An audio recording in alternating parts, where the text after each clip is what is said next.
Hello and welcome! This video is going to show you how to log in to your Apex website.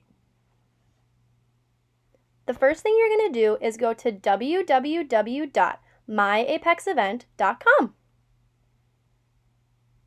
Once you're on the home page, you're going to enter your access code, which you can find on your pledge kit here in this white bar. This will take you to the confirmation page. Make sure all your students' information is correct, and you need to put in a size of t-shirt for your student as well. Once you have confirmed everything is correct, hit confirm.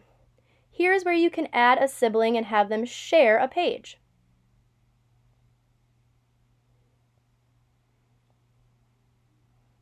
Now here is your student's web page. All the information that you could need for your Apex event is here. Go ahead and explore.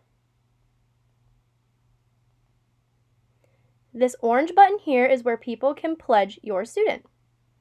And lastly, right here is where you can share your student's web page. That's all we have, and I hope this helped you with how to log in to the Apex website.